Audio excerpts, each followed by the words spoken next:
Good evening, everybody. This is The Opinion Guy. I am Charles Iguaria, broadcasting just minutes away from the world's most famous beach, Daytona Beach in Daytona Beach, Florida. I was talking to somebody in the family yesterday, and they thought I was being sarcastic when I said that. So I had to explain the world's most famous beach. So I had to explain it's actually the tagline for everybody who doesn't know.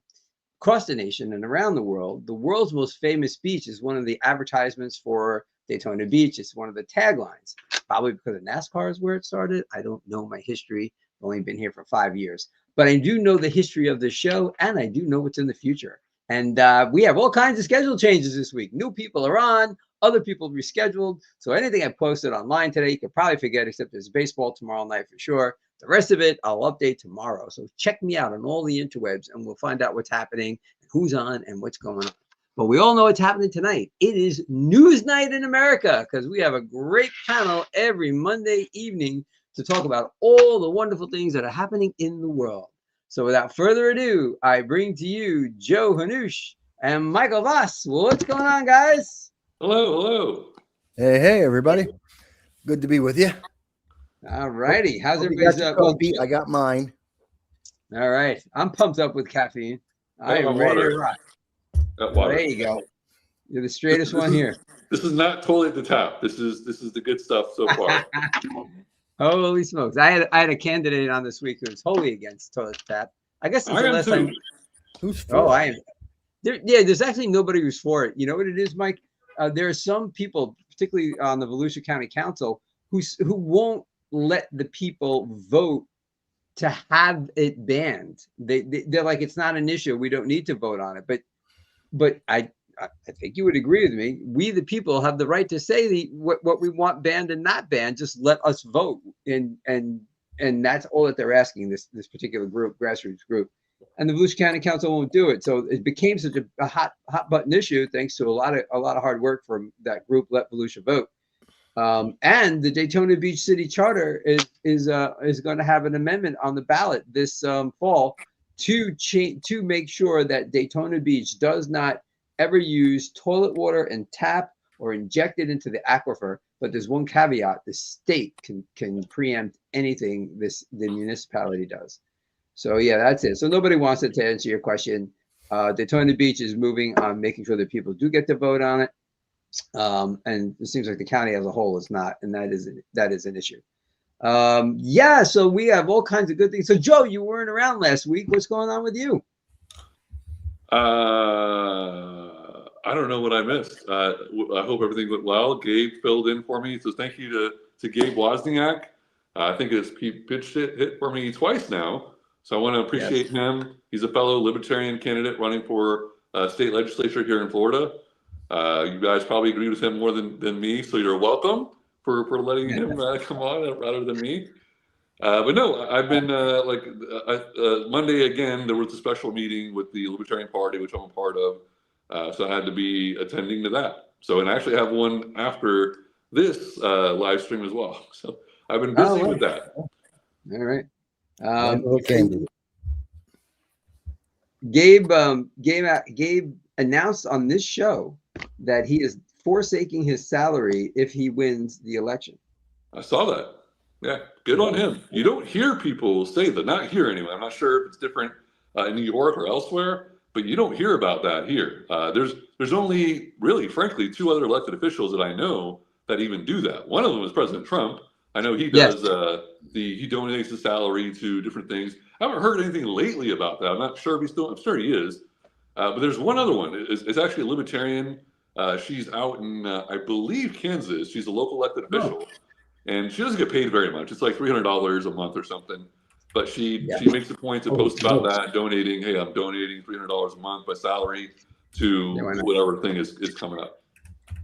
So Mike, good on that. That's a good thing. It's awesome. Yeah, very, very impressive. And Mike, anybody in New York that you know of who actually donates their salary? There's no one who does. Currently, there is no one in politics that does that. There was a guy in Congress who Warren Buffett had made a bet that if anyone in Congress would voluntarily donate to the IRS match their donations, because up until that point, Warren Buffett had never donated a single dollar, even though he wanted more taxes on the regular, everyday American investor. But he wouldn't lead by example. And he said, well, it's because politicians aren't serious, they don't do this. There was one Republican that did. And in fact, he was donating about a quarter of his federal $175,000. That's what congressmen get. He donates about a quarter of it to the IRS every year voluntarily, just a free donation. And Warren Buffett matched that. It's the only time Warren Buffett and pretty much anyone on the left, the activists, it's the only time that they have ever made a donation to voluntarily to the IRS. In fact, here's trivia for you guys. Usually I share this on my birthday when I do my live stream. But if you took all the voluntary IRS donations from Oprah, from Bill Gates, from George Clooney, Adam Schiff, Chuck Schumer, Nancy Pelosi, AOC, put that all together and add them all together, I have donated more voluntarily to the United States government than they have combined. Donated. Mike, I'm going to tell you right now, please do not voluntarily donate any more than what they extort from you anymore. I get it. That's libertarians don't close the government. I get it. Mike, I thought you were kidding. You didn't really donate money to the IRS. Yes, I did. Now the question is how much? Again, $1. I beat Oprah and Chuck Schumer and AOC, all of them put together. Don't tell us. We're gonna guess. We're gonna guess. All right. Wait.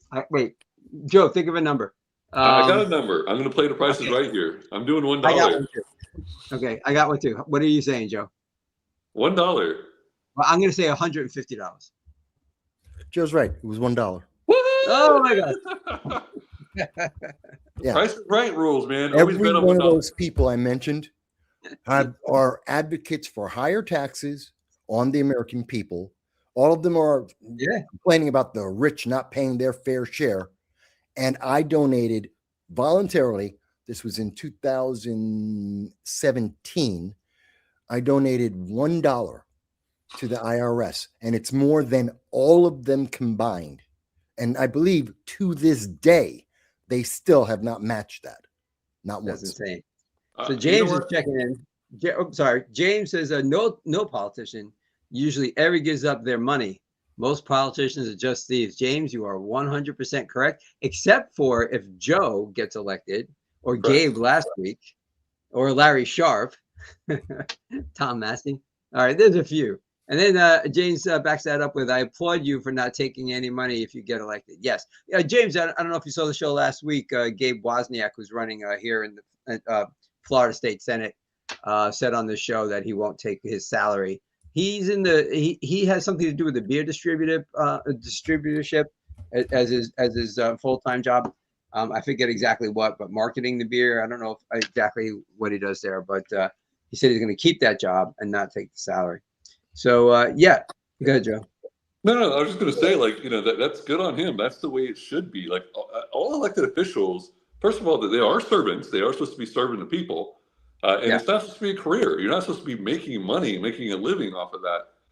So it is supposed to be, and plus the Florida legislature, for those that don't know, it's only in session. The actual session is only about 2 months. However, there is like committee work and submitting bills and like office work before that. So it's really about 3 months. And then like every other year, they do a special session for another like probably a week or a couple weeks. So, I mean, it's definitely part-time, but it's like, part of the year. It's usually the beginning of the year.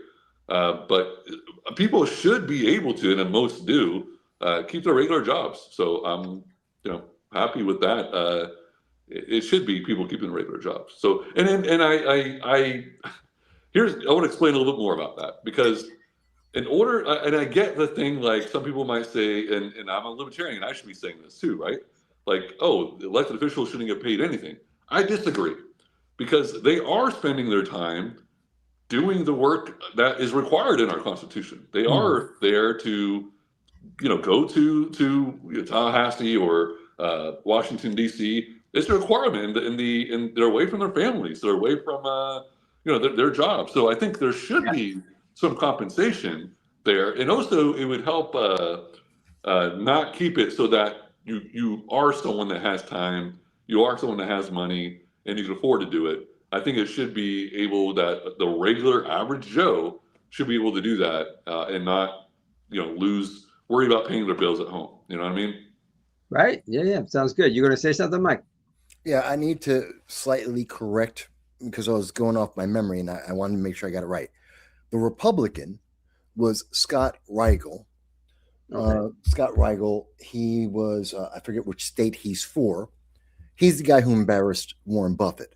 It was actually, he forced Warren Buffett to spend $49,000 as a match to the IRS at that time. And that was in 2012 that they did it. I made my donation in 2017, but the challenge to Warren Buffett was in 2012, and the news media killed the story and stopped talking about it. Oh, well, you're talking about it now, so it's still alive somehow. I have a long memory. Yeah. All right, David's checking in. Great show. Tied for first, David, with the one you're on Tuesday night. David is a part of the baseball panel. For folks who don't know, I have a news panel, of course, tonight. You're watching, and you know that.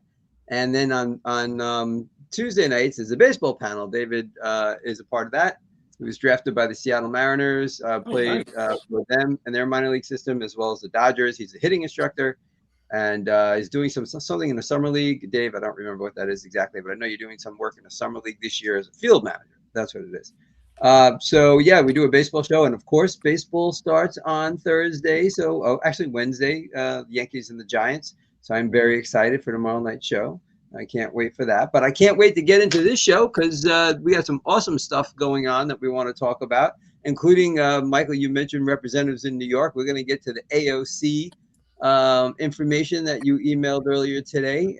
She's always got some fodder for news shows, and she came through tonight for us. So let's get things started though with the war. Oh, before we actually get to the war, I just want to say that I never donate money to the IRS. Not even $1, Michael. Don't fund the wars. They steal enough from me. But when I was in heavily debt to them once, I have to say that they were very nice. I mean, I had like almost late fees and interest, almost 100% of what I owed. I had to pay them. It was like 97% in late fees and interest, which was horrible. Which is why they're thieves of another name. But I mean, they were not like the people there are nice. You can't knock the people or anything like that. They never were like bullying or rude or anything like that. But of course, most taxes are theft, if not all. So especially Social Security. And what could be more theft than somebody taking your money without your acknowledgement and investing it on your behalf? I mean, come on. We call that thievery anywhere except for if the government does it. Then it's taxes. Give me a break. Literally a Ponzi scheme. Yes. Okay, Mike, you're saying no. Have at it. I'm saying that all taxes aren't that. Yes, there's a lot of mismanagement. That's, again, because people let Congress get away with it. And we keep the people who do these things in. Is Social Security, which was a horrible idea. Thank you, FDR. Man of 1,001 terrible ideas to destroy our country. He came up with this idea of Social Security, which is based on a Ponzi scheme. It was the original Ponzi scheme that the current generations pay for our elders. The problem is population shrank, and we allowed manufacturing to go overseas, and we stopped being self-sufficient. And that system for Social Security can't keep up. And all of that money was borrowed, quote unquote, by our politicians in Congress to go and spend stupid political partisan ideas. The original problem wasn't, well, there was an inherent problem with Social Security because FDR was a socialist. But the biggest problem is they took our money and they used it for other things without getting public approval for it first. Hard to So, believe. it's not quite a theft thing. It's that the public allowed it. And that's the bigger problem. I wasn't alive then, so I did not allow it. I was not alive yet. There's a lot of stuff we weren't alive for, but that's part of our society and the contract we make. You can always disagree, but that would mean that you'd have to leave America and give up your citizenship and try and find a better place to live. Why should I leave? The government is the one that sucks. Huh? Yeah. Why should I have to leave? The government is the one that sucks. Well, the other option is, and you are doing it, and I commend you on that, run for elected office, make changes. And I commend you on that. You are doing it. I tried to do it. You're trying to do it. You know what? I respect that. I respect that. Absolutely. Yep, 100%. And so does the audience. Yeah, thank you. I am trying. I do complain, as you guys know, I do complain, but I put action behind it. I am running for office. I am trying to be the change I wish to see. All of my policies reduce spending, or the intention is to reduce spending, to reduce the initiation of force by government. I believe in individual liberty. I believe in peace. So that's my little campaign shtick there. So, all right. Well, one of these days we're going to have you on for like an hour and a half talking your platform. Let's got to get that out there, and we will definitely do that. Some people might be amazed, but none of this was actually talked about in our pregame meeting here. Very little ever talked about in our pregame meeting that we actually are doing in the show. We really just wing it. Yeah, none of this was practiced at all. Yeah. Like 2 weeks ago, Mike's like, I thought we were going to do Memdani. And I was like, I will do that next week. But I did start out the next week with Memdani. That's true. So I kept my word. I was dead. It was like 2 hours and 15 minutes into the show. I'm like, we'll just do it next week. I don't know. I was going to say this now because it happens every time I'm on. But I have to go to a meeting after this one. So I got to cut off at like, what is it, like 8:45 my time? All right. And please, earlier would be better because I got to charge the battery. But I came in battery fully charged, so just FYI. All right. It's not going to be battery issue. It's going to be I got a meeting after this issue. Okay, we're going to get into some news, some more news. That all was news, but we're going to get into news of the day, and that is, of course, the pause that that Donald Trump announced earlier today. But just to frame everything that's going on, if folks didn't to catch folks up over the weekend. Donald Trump threatened that if Iran doesn't fully open without threat the Strait of Hormuz within 48 hours from the exact point in time, the United States of America will hit and obliterate their various power plants. Put this on social media, starting with the biggest one first. And he posted that Saturday on social media. So Iran responded, well, then we'll strike the energy and water systems in the Gulf and our Gulf neighbors in retaliation. So it was like a tit for tat thing going on. Because it always makes sense to strike your neighbors who had nothing to do with the war in the first place. Because, then you got them on your side. That's Iran's strategy. You go figure it out. I could never figure it out. And then all of a sudden, Trump said, you know what? We're going to pause this thing for 5 days. We're not going to attack. We're negotiating with them. It sounds like they are being rather reasonable right now. And we've had some constructive conversations. And then Iran said, we haven't talked to the U.S. at all. So here we are. Dun, dun, dun. So it makes me wonder. Okay, so that's the context for what's happened in the last 48 hours, 72 hours over the weekend. Does Iran want to negotiate peace? Have we blown them up so much that they want to, or is Trump on his heels? Like, I feel like this has taken much longer than Netanyahu and Trump thought it would. Which, of course, for Trump's perspective, because I know it well, being in the United States.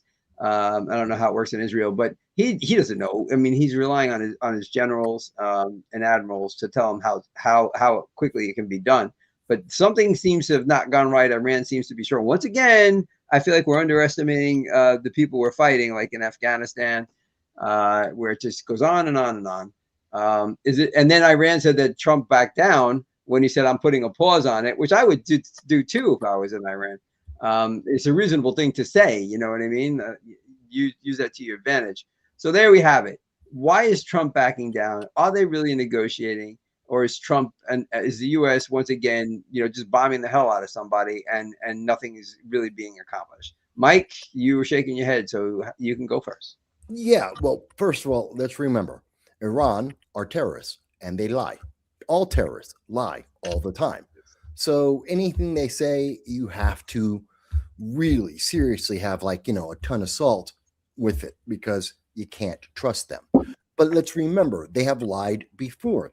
They said, we know, in the first day of this encounter, they were begging, their foreign minister was begging to go to the peace table to get a negotiated ceasefire. And that was for the first 3 days.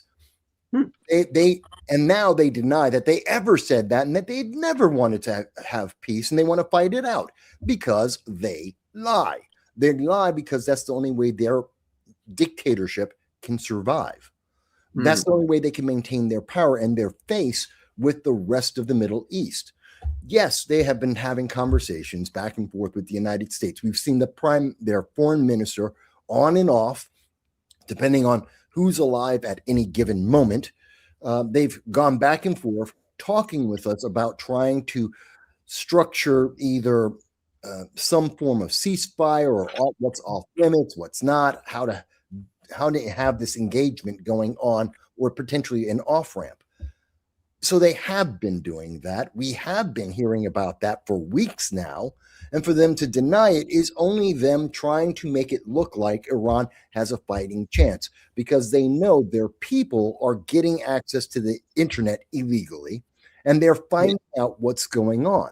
And they are trying to prevent the public from rising up and deposing and removing the theological, fanatical Islamic government that has been oppressing them for 47 years.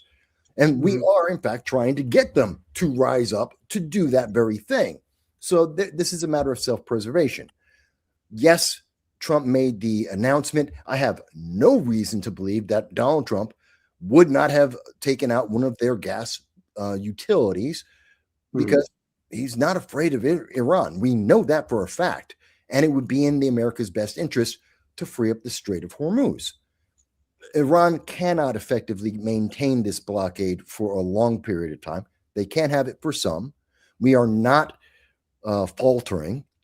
People are saying, oh my God, well, it's not over yet. I've always said since day one, it's a 3 to 6 month process. Of course, Donald Trump is going to pitch it as it's going to be over quickly. It's going to be a couple of weeks, because we have a short-term oriented public that think everything should end on the same day that it starts. All right, Mike, let me ask you this question though. Is that really a good idea though? Because you're setting this bar of expectations, and then when it doesn't happen, people are saying, well, what the heck is going on here? You said, I'll say 3 weeks, and now we're into 5 weeks.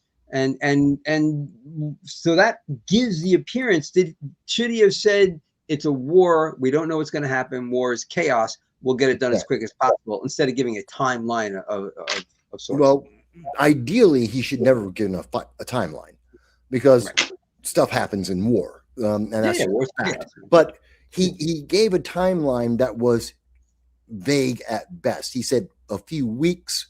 It should be short term, over quickly. And 3 months, 6 months is a short war. That is a very short time frame. Now, it's longer than next week, which is what people have been trained to think about in most activities with the government. That's what we've seen many politicians sell people on, what happens next week. That's why we are in the problems we have right now. We're not looking long term. And again, all of the solutions that Trump, as the 47th president, has been working on are long-term, 5-year, 10-year, 20-year programs to improve America. It doesn't matter what happens next week. If this is over in 3 to 6 months, that is one of the shortest wars that has ever existed. And you know what? It's fantastic if we hit the objectives. I have no problem with that. But people are getting antsy because it wasn't yesterday. That's a stupid way to look at it. That's a very short-sighted way to look at it, and it's not appropriate. And it'll be counterproductive to the people, and that just adds political pressure, which is unnecessary. Okay, so what do you think, Joe? Is the U.S. kind of reeling a little bit here? Is it taking much longer than Trump thought? And did they really have peace negotiations? What's your thoughts? I can't believe that the most intelligent government in the world, in the history of the world, thought that this would be over in a matter of weeks.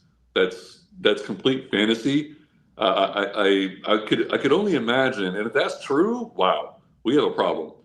So I don't believe it, frankly, because I have to not believe it, and I have to believe that whatever Trump was saying, whatever how long he was saying what was going to be, was because he needed to say that at the time of the initial whatever. Because if he came out and said, "Look, we're going to be in there for 20 years," it's going to be bad.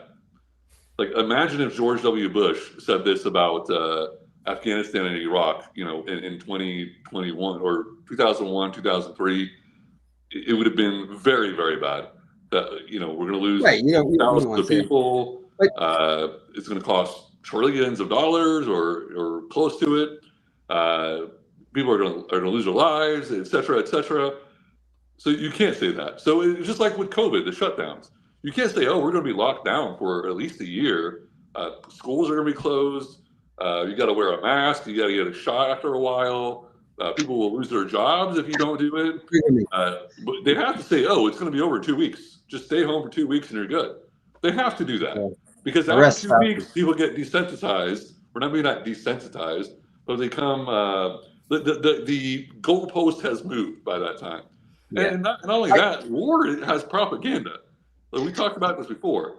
War is propaganda. People are going to say things. He's going to, of course, Trump will come out and be like, he'll have his like George W. Bush. He'll have the what's the thing he said on the mission accomplished. Sorry, mission accomplished. Yeah. Mission accomplished. So I forget exactly what Trump said, but he had kind of that moment already.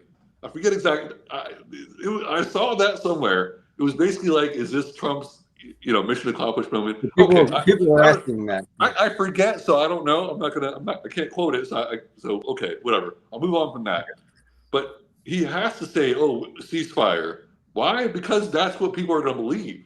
Like here in Florida, people still to this day believe Governor DeSantis never shut down Florida. God, I had that once. I was at the table with some family and I kept my mouth shut. But somebody did say we were only shut for like 2 weeks. I was like, no, but people believe that. I don't want to go down that road. I got a question for you, Joe. Is whether it be Bush or whether it be Trump, are they treating us like infantiles by not saying the truth and that it's going to be a long war? Like to me, it just seems patently wrong. But are they treating us like to give out that misinformation? Just treat everybody like adults and just say like, "Hey, it's going to be a long time." Are they treating us like infants? No, they are treating us no, they are treating us like infants. That's a great question, by the way. But they have to, because if they didn't, there'll be chaos. Potentially, there'll be chaos. So there has to be these warnings to, I guess, desensitize is the right word. To let people know, oh, it's going to be whatever, kick the can down, move the goalpost, whatever analogy you want to use.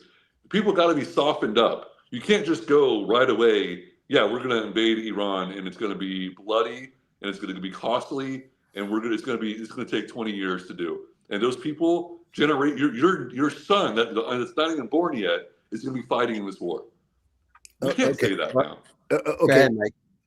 So I hate to mention this, Joe, but you are doing exactly what the news media has trained most Americans to do: conflating, fear-mongering, and massively just creating a scenario that doesn't exist.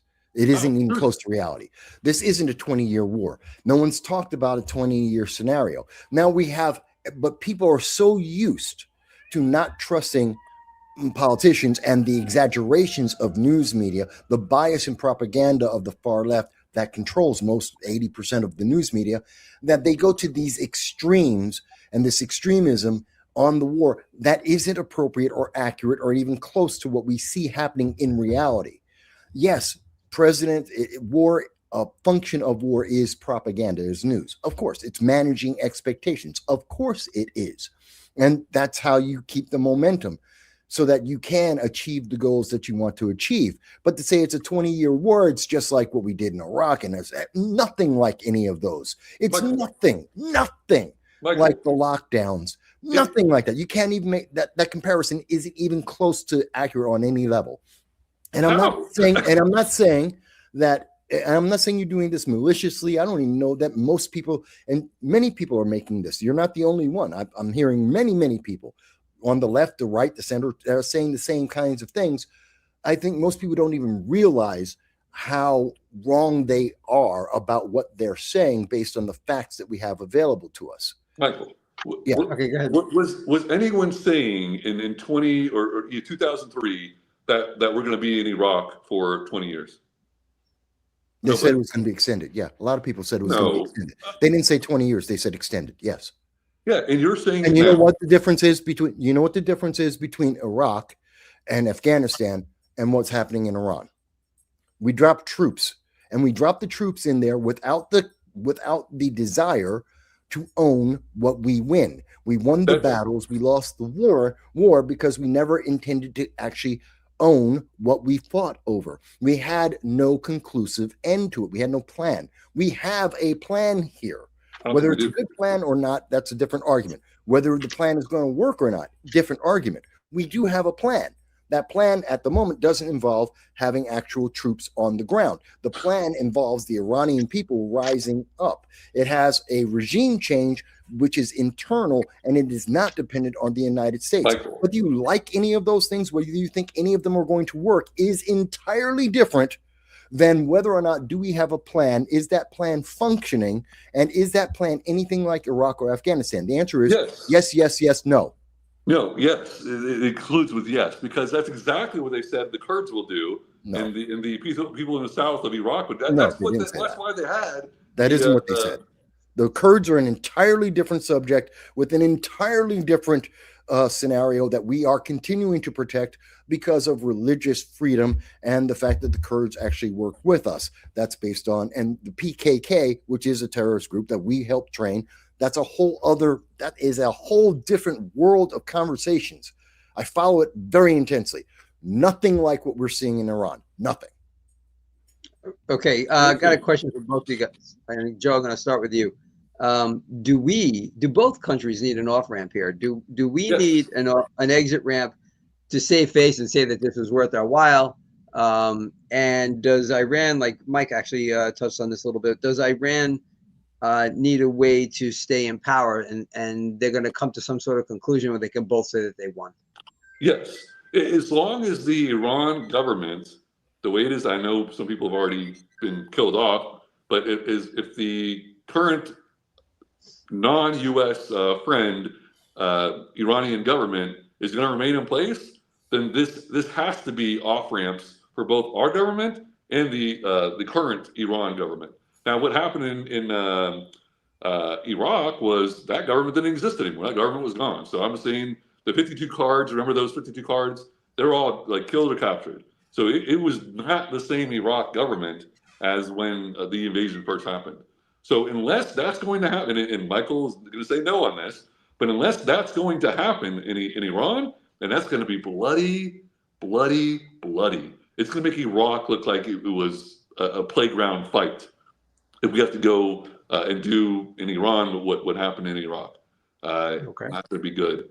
But yes, I think both governments, for the sake of everyone, for the sake of the world, it makes sense for both governments to come to the table and work something out. Because if not, it's going to be bloody for both sides.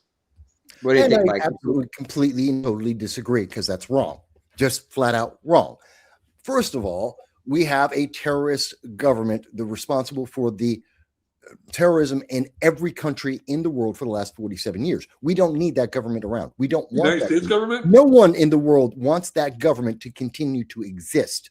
And our goal is to get rid of them, not to continue them, not to get them to promise other things that they always lie about.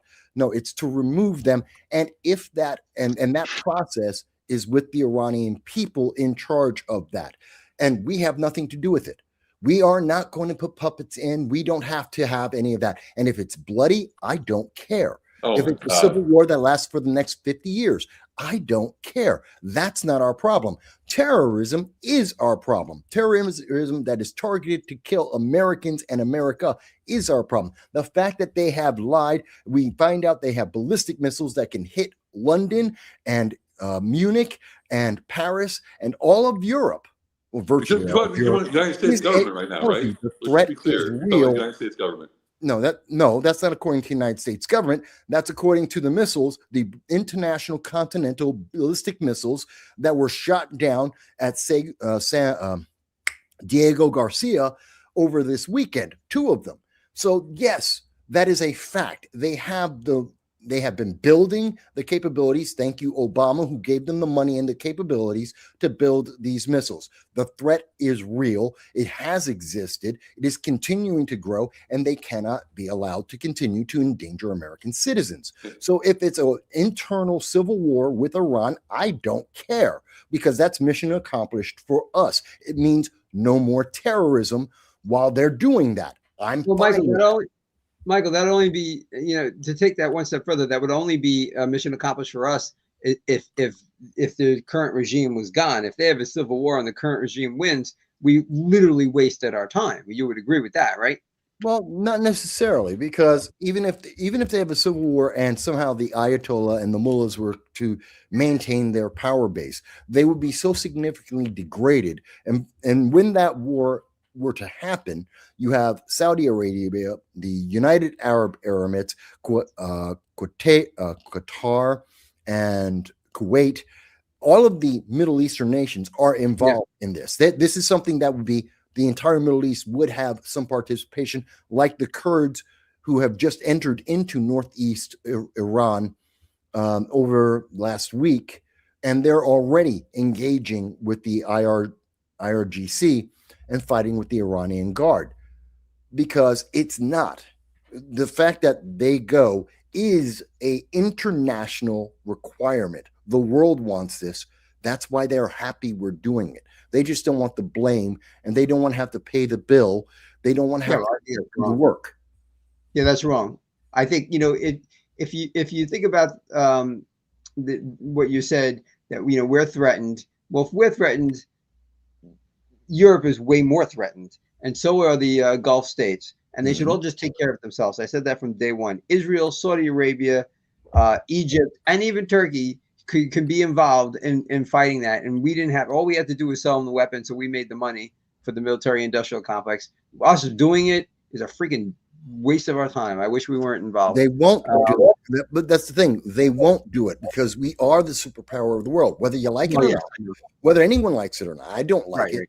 I don't want that responsibility, but it is our responsibility. And for 47 years, no one will take action because they're afraid of being called colonizers and having other countries that are far more left-leaning than where the United States, where some in the United States would like us to go, that they would have retribution against that, because you gotta leave them alone. You gotta let them be terrorists because they're terrorists. It's stupid. But we have seen as a fact, no one will take action until the boss, that's us, does something.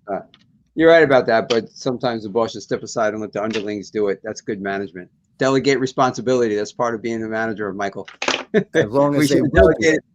We should have delegated. Was that? As long as they will do it, they won't. They have refused. Let them suffer. Michael, I think your bot's here. This is your bot, right, Audrey? Yep, this is my bot. That's how. Right. You know what? That is a symbol of success. I have a dedicated bot. Yeah, she's tracking you down. And let's just see what the bot has to say. Now that the conservatives have a felon president and a Republican majority in every branch of government, which isn't true. It's not every branch of government. Just look at New York and California. Have all their dreams come true yet? Or are they still as angry and unhappy as always? Actually, conservatives are more happy than liberals. Liberals are pissed off at everything because liberals can't be happy until everyone obeys and has the same feeling as they do. Conservatives are perfectly happy. You can have whatever feeling you want. I have my feeling. That's not true. Come on, that's not true. Yeah, it's not true either, Mike. What? Yeah. Go ahead, Joe. Conservatives are the same as liberals. They both want to impose their views and they want everyone to think like them. Come on. No, I think I think my views are better, absolutely, than the socialist progressive ideology. Absolutely. I think my ideas, when evaluated, are always going to be superior. And I'm happy to have the debate with them. I love it when the left is around. So it makes it brilliant, just puts a spotlight on the failures of the progressive ideology. But I'm Two fine things. with that life. Michael, I'm sorry. Go ahead, Michael. Go ahead. No, What that were you was. gonna say? Go ahead. Yeah. No, Michael, you have an open mind. I mean, you understand. Because I watch Michael's show, No Sound Bites a lot, quite a bit. And Michael understands that other people are going to have different viewpoints, and what makes you so great is that you 100% believe it in that you're right. And I think everybody should. I think people who have to turn on a TV show or a news show just to get their thought justified aren't really 100% behind that thought. But you are 100% behind your thoughts, but still understand that other people aren't going to agree and are willing to have that conversation. And I think that's great. I don't think the whole Republican Party is like that. Otherwise, Justin Amash would still be a Republican. They drove him out. They drove out Liz Cheney because she didn't like Trump. If you don't like Trump, you got to leave. I mean, that just shows that they don't have any tolerance for any other kind of any viewpoint. You got to be in line with Trump. Like Audrey said, a felon. And yes, he's a felon. Okay, fine. I think the charges were trumped up. I think any kind of actual evaluation, step back, take away the politics and evaluate it. It was a railroading of justice. But separate of that, you're right. My viewpoint, I believe, is the most centrist, even though a lot of people say, no, Mike, you'd be amazed how many people will tell you that I'm extreme far right. They compare me to neo-Nazi somehow. I don't know. I think I have a better suntan than that, but whatever.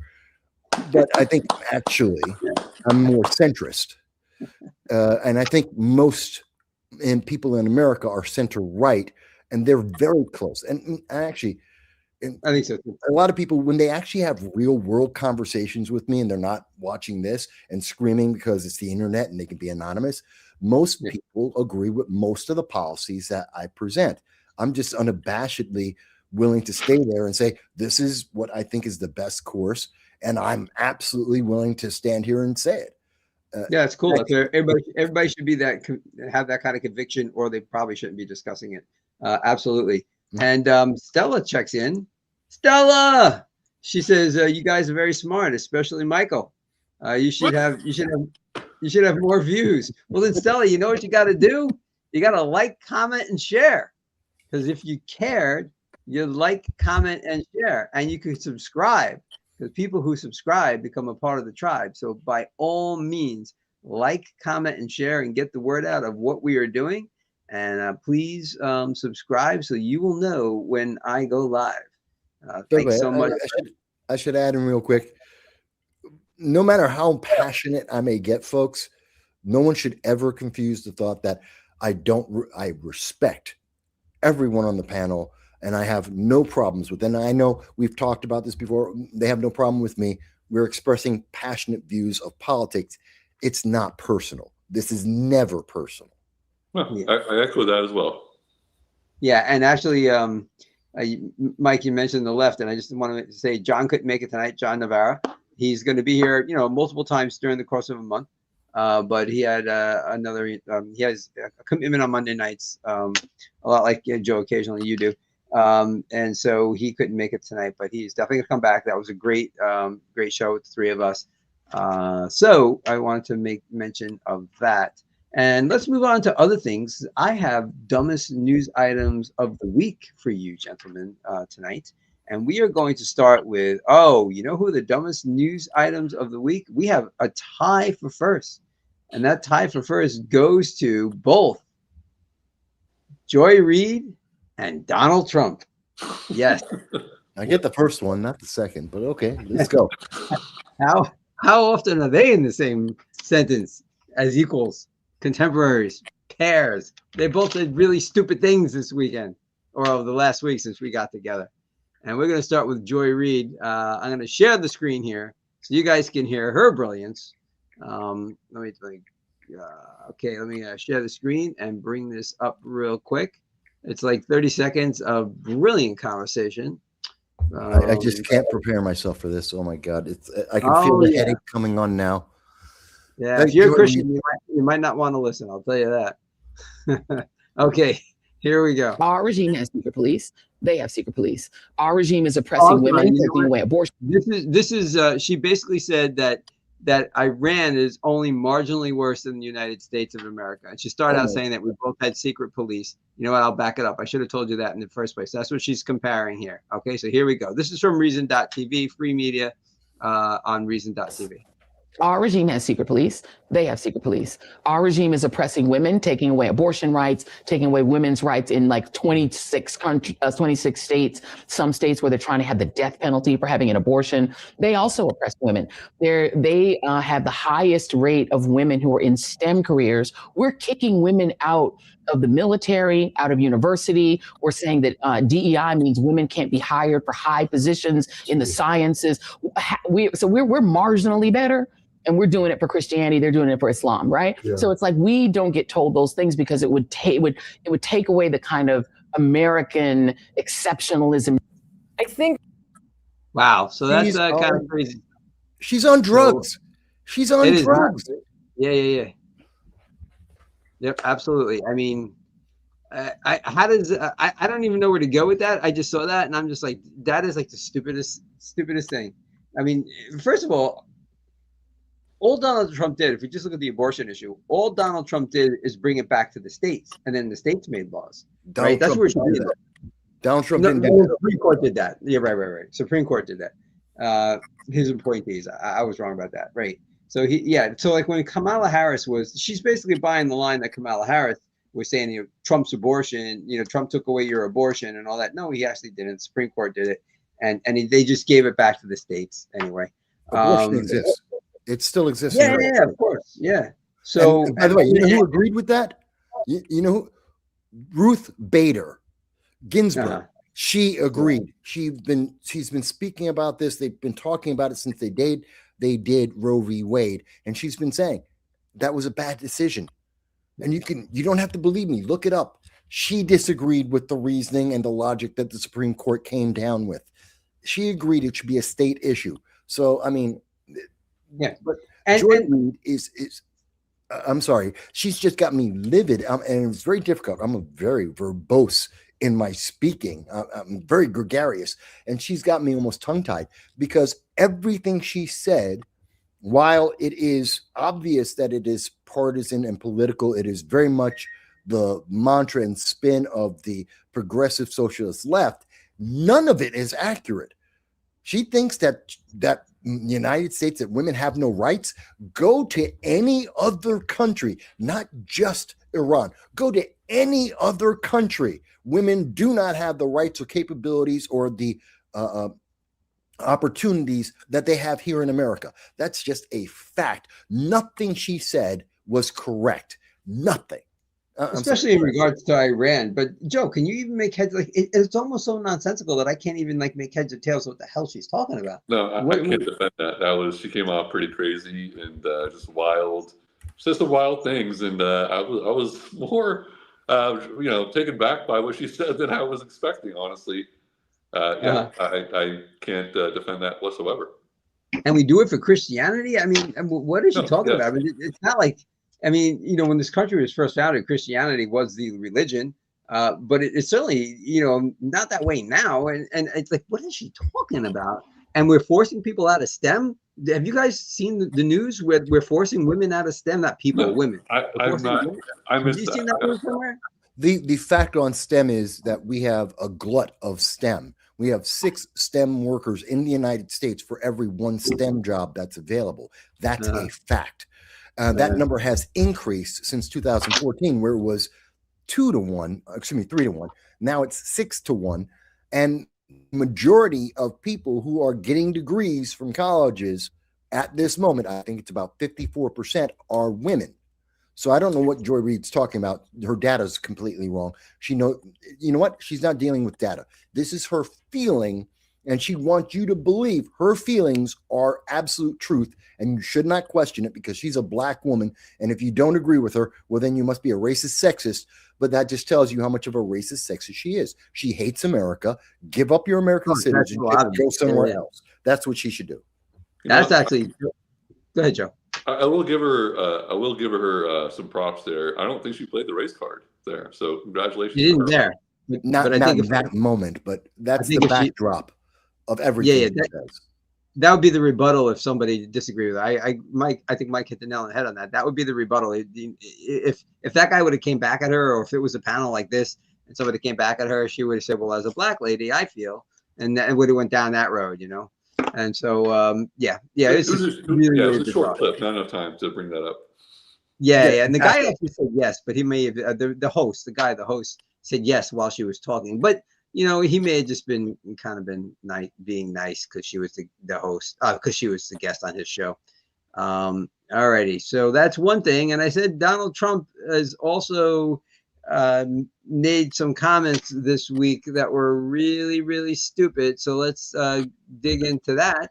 And that, folks, is his comments after Robert Mueller passed away.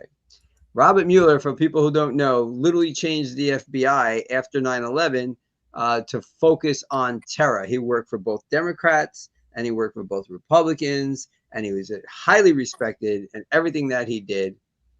But Trump was glad he died. Robert Mueller just died, Trump posted on social media shortly after the death was reported. Good. I'm glad he's dead. He can no longer hurt innocent people. That is freaking moronic, because you never wish death on anybody. Unless, you know, if you're getting beaten up, and if you're a girl and you're getting beaten up by your significant other, and you wish they died, I totally get it. That's different. But because Robert Mueller was asked to do a job and he went after you in that job that he was asked to do, I mean, this guy did a lot of great things for America. Robert Mueller just explained the FBI thing. And just because you don't agree with him doesn't mean you're glad he's dead. That's moronic. It's being an imbecile. And I'm the opinion guy, and that's my opinion. And we're going to start with Joe on this one. Joe, what do you think of that? Being glad that he's dead? I never do that. And frankly, I'll use this example, and it's going to be a very unpopular example maybe, but I remember when Osama bin Laden died. And I remember people celebrating that. And I was like, really? We're celebrating someone dying? I was, I won't say I was offended, but I was taken back by some reactions by, like, on Facebook. Like, these are my friends and they're celebrating someone dying. Like, I don't care if they're a mass murderer or whatever. I'm never happy when someone dies. So that's my take on that. I don't think people should be dancing on graves. Again, like, to your analogy there, if someone's like getting beat up or something, and you hope this person dies as they're beating you up or causing you damage, yeah, I get that. But when someone is like not even in office and for a long time and they die, like, okay, they're gone now. Like, you have nothing to worry about. They're not going to harm you anymore. Like, why dance on their grave? It doesn't make any sense. And yeah, I'm kind of disgusted by that, honestly. And I am not. There are some people that we should celebrate their death. Now, individuals like Osama bin Laden, the Ayatollah, Che Guevara, Chairman Mao, Stalin, Hitler. There are certain people in the world that are evil, purely evil, and we should celebrate the end of the existence of that evil. That's true. Now, is Robert Mueller one of those individuals? No. He was a complicated man who had done, he did some great things for this nation. He also did some horrible things. He wasn't perfect like any of us. I wouldn't celebrate him, just like I didn't celebrate Rob Reiner dying, even though he was at one point, he was a very good entertainer. And then he became obsessed with politics, and he was deplorable towards the end of his life. Did I wish him death? No, absolutely not, nor in the manner in which he died. And there's a lot of people. There were people who were cheering and desecrating the memory of Chuck Norris, who overall was considered in his industry and around the world was considered a really great guy, a really well-meaning, nice person. And people were berating him and denouncing his history just because they found out that he was a Republican and he voted Republican. It's amazing. So in the sense that, or to the extent that I get it. If Donald Trump was happy because he was very displeased with Robert Mueller, he shouldn't have put that on his social media. In the same way that I critiqued and attacked people for Chuck Norris, attacking Chuck Norris's memory, and for those people who are celebrating Rob Reiner or for Charlie Kirk. Yes, I would say Trump is just as wrong as any of those individuals for celebrating Robert Mueller dying. At the same time, I don't think this retroactive, he's an angel, he was perfect, he made all the right decisions, he did a great job, he was doing the perfect job. No, that's crap too. That's I believe a more realistic view. If I'm aware that they have done things that are very much controversial or displeasing, like a Rob Reiner as an example, more so than Robert Mueller, fantastic. Highlight that they were controversial. I don't wish them dead. Right. But again, I will say, Osama bin Laden, I was happy as hell, still am. The Ayatollah, want to see him burn in hell. I'm happy as hell. There are some people that, we can be very happy they're gone.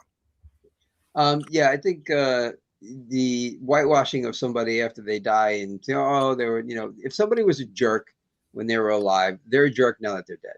And people just tend to totally dismiss the bad points of somebody once they die and only want to talk in glowing terms.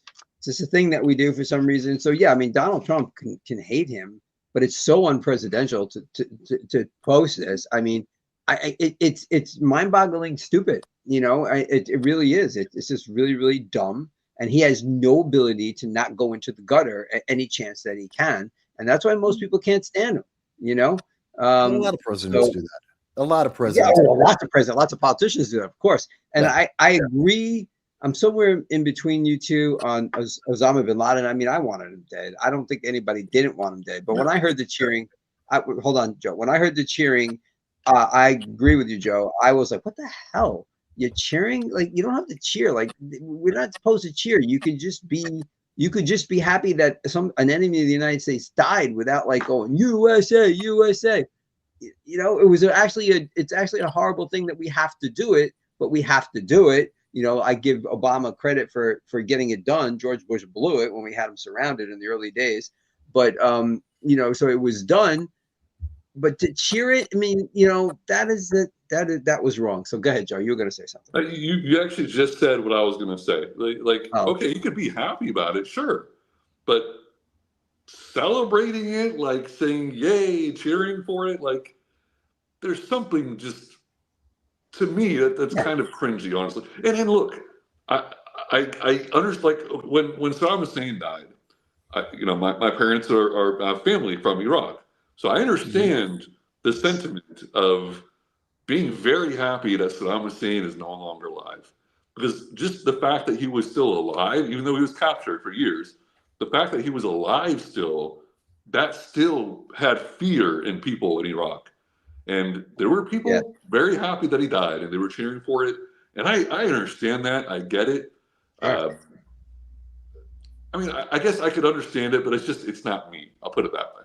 Right. Well, it's in the case of Saddam Hussein, if you were a citizen of Iraq when he was in charge, then it's a relief, and it's almost like an emotional thing where you just got to be like, thank God that horrible human being who did these horrible things to my neighbors and is dead. I can kind of see that. No, but I think them celebrating relief, like their freedom, because there was real thought that as long as Saddam Hussein's alive, because people considered him, like, because they grew up with it, the propaganda, they considered him to be a god. Some people did. So as long as he's alive, he could come back. And until he's actually dead, it's like, okay, now it's, we have relief, and there is that kind of like, joy or acting and excitement when that happens. But again, I didn't live that life to be. I'm very lucky that I didn't have to grow up there. So I can't. I guess I don't understand, or I can understand it. It's just I didn't experience that myself, so I didn't have the reaction of excitement. When did your parents come here, Joe? The late 70s. They said, and they were already married. Yeah, they were already married. Saddam Hussein was just coming into power, and according to my parents, maybe they're kind of like hindsight here, but they kind of saw Saddam Hussein being this bad guy, and they were like, "Let's go," and they immigrated there. Okay. Good for them. All right. But I think the question is the magnitude, and in terms of what you're speaking about with Donald Trump, it's a question of magnitude. Robert Mueller was nowhere in the magnitude of people we've been talking about. He was a man, somewhat powerful, somewhat, not the most powerful, but somewhat powerful. Yeah, to the average citizen, absolutely, yes. Yeah, and in terms of his politics, controversial and displeasing to a lot of people for a lot of reasons. But that nowhere near rises to the level of someone who deserves a celebration, like the very evil men that we have been talking about historically that were responsible for at least tens of thousands, if not hundreds and perhaps millions of people that have died around the world. So there is a difference there. Couldn't you say that about Barack Obama, about George W. Bush? No. Couldn't you say no? No. There is a difference between, and I make a difference. Obama, through his actions with his bombings, so probably hundreds. I've seen the numbers that say there were several hundred, perhaps a couple thousand, depending on how you count, during the Obama administration when he was bombing American citizens in foreign countries, predominantly in Yemen, although he was also trying to bomb Osama bin Laden in Pakistan. Hold on, Mike. He killed American citizens. Yes. Obama killed American citizens because they thought they were terrorists instead of having them brought to trial, which is what the Constitution calls for. Because why would you care about the Constitution when you can just slaughter them overseas? Okay, now you may continue. No, that's absolutely true. I thought I conveyed that. If I didn't, I apologize. But yeah, absolutely true. Yeah. So you can make the argument for Obama on that. And world leaders, well, not world leaders, American presidents, other than that action by Obama, I really don't see that. There is a false, that's Joy Reid's equivalence, that we're the same as everyone else. We're not. We're very much not. Obama did break that. That's a trend. That's a model that we really haven't seen under any other president. And that was an exception to the trend, the normalcy that we've seen. You can make that argument. I don't see it in any other president besides Obama. And specifically for Obama, that's the bombing of Americans in Yemen and other individuals in Pakistan.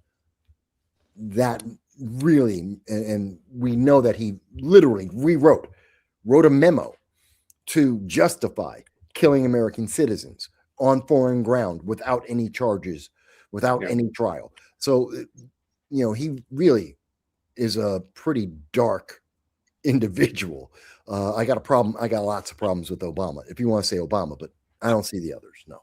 I wonder what John Navarro said, that he's more hawkish than most Democrats, but I wonder how he feels about Iraq and Democrats in general and to the left. And if George Bush lies, people dies. If they think that he is as evil and has blood on his hands for that war, that would be interesting if any Democrats are out there and want to comment on that. I feel, and I'll put this out to you, and Michael, you can go first on this one. I feel that Biden has blood on his hands for what happened in Ukraine, because I feel like we gave them just enough to tie. And we did that because we wanted to see Russian tactics. We wanted to see our weapons against theirs. And we used Ukrainians' army instead of our own, and sent them to the slaughter instead of our own. And Biden has blood on his hands for the deaths of hundreds of thousands of people on both. Of course, Putin #1, but Biden's like 1B on both the Russian side and the Ukrainian side for prolonging that war. So would he fall into the category of like Barack Obama, in your opinion, for the hundreds of thousands of people that he basically saw their death? No, Biden does have blood on his hands, but for different reasons and in a different manner. The part-time zombie that was known as Joe Biden administration, realistically, let's see what he did. He ran away from Afghanistan, leaving behind the initial estimate, and I believe the most accurate one is 9,000 Americans. He abandoned 9,000 Americans knowingly left them. And most people will now quote 5,000. The initial, and I think the correct estimate was 9,000. We still don't know if all those people came home. In fact, we're very sure that they didn't. And rather than address that, he just stopped talking about it, and the media stopped asking about it. That was followed up with abandoning 16,000 Americans in the Sudan. He abandoned 40,000 Americans in Haiti. He at the end of the time for Biden-Harris, they had abandoned 70,000 Americans around the world in war zones that could have been prevented. And all of that trickles back to, and you can draw a direct line to, Joe Biden's policies in running away from Afghanistan. When he did that, every domino started falling and Americans started losing their lives around the world. The byproduct of that was Putin seeing how weak he was, weaker than even the Obama administration. That gave him the okay to go into Ukraine.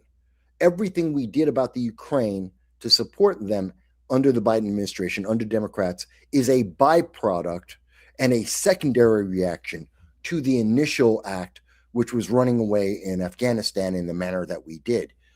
And I don't think he was using it as a testing ground. He was trying to both save face, fight Putin, show some strength, and most importantly, the driving mantra, the main backbone to the Biden-Harris administration was win the next election. Look just good enough to win the next election for Democrats. That's what he cared about. That was his entire international policy, domestic policy, was all about win the next election. That's all he cared about. And that's pretty evil too. So, all right, Joe, what do you think? I agree with Michael's last point there about the Biden administration was all about just looking like virtue signaling and just looking like, oh, we're playing Democrats here and winning the next election, just like Trump was trying to do. What was it? The blood on his hands. Does Joe Biden have blood on his hands equal to Barack Obama? Yes. Yeah, Joe Biden does, Trump does, Bush does, Obama, Bush Sr., Clinton, they all do. They all bombed multiple countries. They all had kept troops everywhere. How long were these people saying they're going to be the peace president? We're going to withdraw troops. We're going to have peace. And they did make some deals. Some of them had, like Clinton had some deals. Trump did. There were some peace deals here and there.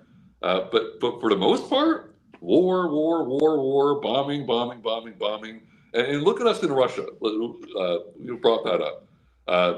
The same propaganda made by Putin. Oh, it's going to be a few weeks. We're going to take over the whole country. We'll be good. And then the United States government gets involved. And you're right. They play to a draw. And what is it, 4 years later now? They're still doing it. And it's costing their lives, money, et cetera. It's ongoing. If the United States is going to play the world police, get it over with. I agree. Go in and get out right away. Take these people out. Take out Putin now. Do it now. Don't play around. Don't have it cost trillions of dollars. Don't spend 20 years in these Middle Eastern countries. If you're gonna be the world police, do it right. And we always do it with one hand tied behind our backs. Joe, I want to ask you a question. If you were the president, how would you manage the military? What would you want the military to look like? I would want us to defend the United States of America. That's my number one. I would treat every authorization of war. Well, first of all, I believe in the Constitution. So it's going to be, if we're going to attack another country, there's got to be a declaration of war constitutionally. So I'm waiting on Congress to do that. Now, if I feel like we do need to make some acts of war, basically, I'm going to go talk to Congress and I'm going to be like, hey, guys, this is what we need to do. This is the intel. I need a declaration of war to get this mission taken care of. And it's going to be black and white. this is what we're doing. This is the mission. We're going to get in and get out. Just like the actual mission that took out Osama bin Laden, do that. That's the whole thing. If we want to take out Vladimir Putin, do that. Go to Congress, get an authorization, use intelligence on the ground, and just go in, get out. That was a black ops. We used a black ops operation to take out Osama.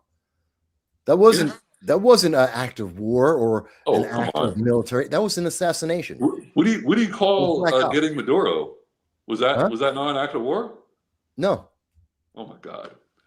We kidnapped the foreign leader. Did he not? So what? He had internationally.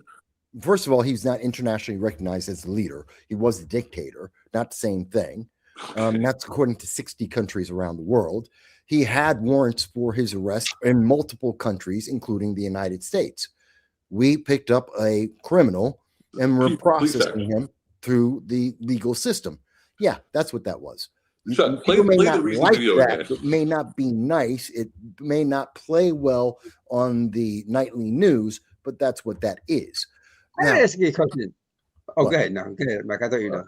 I was just going to say. It didn't play well on the nightly news. There was something else I was going to. I love that you're very, very anti-war. Nice. You're very nice, Joe. You have a very nice approach as in terms of leadership. Sadly, sometimes leadership is doing things that are unappealing, unattractive, and unwelcomed. Sometimes you have to be the stick and you have to hit someone with it very, very hard.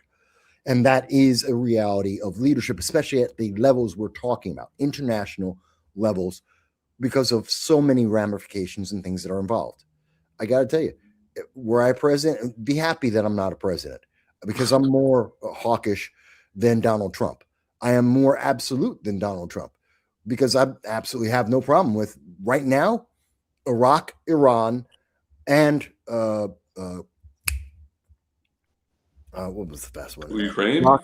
Iraq, Afghanistan, and Iraq. There's so many, I know. They'd all be, no, not so many. There's very few, but I just had to get their names right. Those three, they'd be commonwealths of the United States and would have been probably about 20, 30 years ago. End this. But that's President Voss, if you are going to do that, then do it. Don't play around. Don't half-ass it. Bush Sr. half-assed it. And then we got Bush Jr. trying to clean it up, and then that goes into the next 20 years. Well, no. Bush Jr. had a different reason for doing things than Bush Sr. And by the way, Bush Sr. wasn't dumb about what he was doing. He didn't become the director of the CIA because he's a dumb man. You can't to do that. He understood things. It just, all the math didn't come out the way that he thought he would. And most importantly, because he was hamstrung by an American public that is terrified of the idea that we are an empire and that, yes, we can conquer people. And if someone says, oh, that's just so you're a conqueror, who cares? Who cares? Every country that exists at this moment is the result of a conqueror. Everyone who has a country that has a name on a map right now, they were the winners of the battle to have ownership of where it is. And none of them are the original indigenous people. That's just a fact. You're correct. You are absolutely correct. Let's stop playing that game. No, I'm just saying President Voss should do that then. If Greenland is going to be this whatever it's called, hockey puck, whatever, for the next 20 years, just go in there and get it. If it's going to be that, just go in there and get it. Take out Putin now. Take out Kim Jong-un or whatever the guy in there now is. Take him out now. What are we waiting for? Why are we playing this game? Joe is correct because when the war started in Ukraine, I said to Donna, I said the best thing for Ukraine is for Russia to run right over them and have this over in 2 or 3 days, because they would still have their most, the death toll would be very minimal if that would have happened, and they still would have had their cities. Now they have an absolute disaster. But you know who that's good for? That's good for the U.S. because we made sure it was a disaster, and now our banks can go in there and finance the recovery. Yes, Michael, that is true. No. You know what you're missing on that? hold on. Joel checks in and he said it's not war until Congress calls it war. He is correct. Joel, Sure. you are correct. Unfortunately, our government doesn't work that way, and you know that. Technically, And that yes. is highly unfortunate. So go ahead, Mike. I want to get the comment in there. What were you going to say? There's an aspect of that, something that a lot of people aren't noticing or haven't taken account of, but most people who study war do. Putin didn't want to go in and take it over. He could have. Russia has the troops, has the equipment, has the capability to overwhelm the Ukraine. And he could do it pretty much any time that he wants to. And no one could stop that unless if Europe actually had militaries, which they don't, and they actually steamrolled into the Ukraine to fight against the entire Russian military, which they won't, then that could have been something very, very different. And America would have had a different role in that. Putin has been training his troops. Part of the reason why it's been a war of attrition, well, at least initially, the initial start, why it was a war of attrition at the very beginning even, is because he had green troops that he was bringing in. He's been training his troops to make them more elite, more capable fighters around the world. That's the reason why North Korea, and you're correct, it is Kim Jong-un, the reason why they were sending 15,000 of their troops into the Ukrainian war fighting right now is to have bloodied, experienced troops that are better qualified and better capable of fighting wars. Now, up until that time, one of the best trained, it's called bloodied, actually experienced in warfare militaries, most of them are in the Middle East or the United States because of the various conflicts that we've been back and forth in. So we have several generations and within our ranks that have experience of wartime combat. And that's not most a good other thing. countries don't. Thus we get, why does Russia want to go in the way they did? They needed bloodied troops. They need troops to become going from green to being veteran. And that's that's horrible that he's purposely allowing his people to die then, because he knows he's going to have more death if he takes that tactic. So that's horrible. But he has to do it. Right. There was an interesting note. This is actually an interview between, we're going to move on to another topic. This is an interesting note that Stephen A. Smith was in an interview with Sean Hannity about 10 days ago, 2 weeks ago. And he actually said in the conversation that he would vote for Marco Rubio for president, which was kind of surprising that he would say that. And he gave his reasons why, but that's not really the center of what I'm going to ask you guys. What I am curious about is, it got me thinking, are endorsements even a thing anymore? Do they matter? Do they actually sway people? Because it got me thinking, like Stephen A. Smith, tacitly endorses Marco Rubio as somebody who would be a good president. So do endorsements from a newspaper, from this show, from your show, Michael, do they make a difference anymore? Is anybody going to change their mind, or is it just an obligation the press has? And Michael, start with you because you have a show. So what's your thoughts on endorsements? Yes, but not in the way or to the degree that they used to.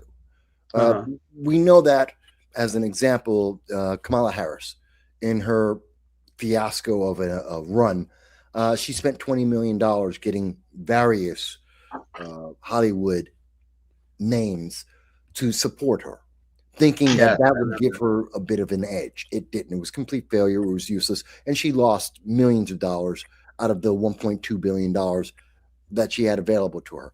It was completely wasted, because people have come to, now that we know, back in the old days, 70s, 80s, even all the time before that, we knew very little about these actors and actresses, these entertainers.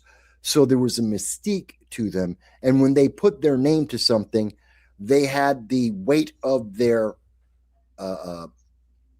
star status that was working for them. But we didn't know them personally. So we didn't know if they were lying or not. We just knew they were putting their weight on something. Now that we know about them 24/7, we get to find out all their little gritty details, that they are just really rich, really broken people, almost like everyone else, except broken even worse. They're not as impactful for the majority. Now, there is an exception to this. When we talk about politics, if we have individuals, especially now with the internet and the ability to do shows like this, especially on the local level, we are more powerful. Our endorsements mean a lot more if we are someone who is actively involved both in the politics and the community. I can tell you that I was very helpful to an extent. My work over the last 20 years, political commentary, and interactions as a member of the Republican Party and also being a candidate had a lot to do with several members of Congress winning and losing their races. There were several people that lost because I was very much against them. And there were several people who won because I was very much supportive of them. But that wasn't just me doing the show, but it was also my actions in the community at the same time.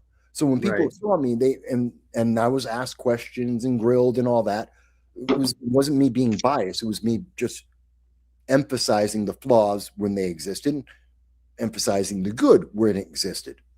That's the case. But also doing that in person as I was doing things in my community. So that's the difference, if that makes sense. Does that make sense? Oh, yeah. It's a combination of like kind of like retail politics, being there and having the show is what you're saying, right? The two and depending on the level, but not on a national level. You don't really get that anymore. Yeah. So, Joe, what do you think? Anybody that leans to the left, has Stephen A. Smith's kind of a take on things, all of a sudden go, you know what? Maybe I'll vote for Rubio as well. Does that sort of endorsement mean anything? Well, I like to think, on my show, I do a once a week walk and talk from my campaign Facebook Live. I thought you forgot that, but yes. So I did. I'm sorry. I watch it.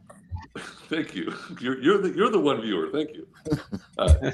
For those that don't know, I literally will go on a walk or a run, and I'll just go live for like 3 minutes from my phone, just out out for a walk, and I'll just like update on my campaign or local politics or Libertarian Party stuff. Anyway, it's just kind of, I guess, my podcast, or whatever. It's really more not too serious, but anyway, to get to the point. I do think endorsements do hold some weight. I don't think they hold a lot of weight. I mostly agree with Michael there. And obviously, I live here in Florida. Michael lives up in New York. Two vastly different, weighted for one party or the other. But generally speaking, it'll be about 40% will vote Republican pretty much all the time. 40% will vote Democrat pretty much all the time. And there's that 20% in the middle that'll kind of swing one way or the other, depending on, what's going on there. And obviously, historically, I should say, the midterms for Congress usually switches the party from whatever the party the president is. And I think that's part of the mentality. Some people like, oh, well, the whoever it is, the president is not doing what I like. And it's usually the case, by the way. So they'll vote in the midterms against the middle people, the ones like in the 20% in the middle, generally speaking. They'll kind of switch this way. And it only takes maybe 7% or so kind of swinging one way or the other. Like the 7 or 10 states that were kind of swing states, if you will. Yeah, 7. While Trump won them all, by the way, it was not a huge margin. I mean, we're talking about like less than 7%. I think every swing state was less than 7%. So it's those voters kind of going one way or the other changes everything. And so people like us three here, our friends and family know that we follow politics. And if they don't know who to vote for already, they'll be asking us and people that we know in politics who to vote for. And that's when things kind of swing one way or the other. But maybe we're probably not great examples of that because I think I'm not to speak for Charles here, but for Michael and myself, we're kind of partisans, really. But people like us that might be more open to voting away from that our preferred party, if you will. They might swing some voters for their friends and family that might ask them. Like I have friends and family that ask me who to vote for. And, really? Nobody asked me. Really? Nobody in my don't believe family that. gets that. I don't I think I believe lost that. some family members when I told them that we're in an ice age. I Well, told them If that you clip. told me we're in ice age, I probably won't follow any recommendations you would vote for either. Well, see, you missed last week's show. We actually are in an ice age. It's on the NOAA's website. We Oh, are yeah. in an ice age. Yeah. And Yeah. well, anyway, 3 million year ice age. Within each ice age, there's about 10 to 11,000 years where the Earth heats up. Yeah. So that's why it's heating up now. So that's that. So wait a second. We got to do. Wait, we have breaking news here. Hold on one second. Breaking news coming across right now. We need to check this out. So let's see. And here is Joe's walk. So I go on a walk and while I'm resting between runs, or I'm going live. Figured I'd take the time to just let people know what's going on, the campaign, my activities, part of the Libertarian Party. So yeah, for those that don't know, I have like 1,000 followers here, and I get like very few views. So I'm hoping to reach more people. Thank you, Charles. The algorithms doesn't always notify people all the time. So for some of you, it might be redundant, but I'm trying to reach everyone that follows me, because this is why they followed me. So anyway, I like to keep these short, so I'll just say briefly here. I'm running for state house, and I'm collecting donations right now to qualify for the ballot. So that qualifying will happen in early June. I want to be done with this by late May, probably would be good. So a little over 2 months, 2.5 months to kind of square that away.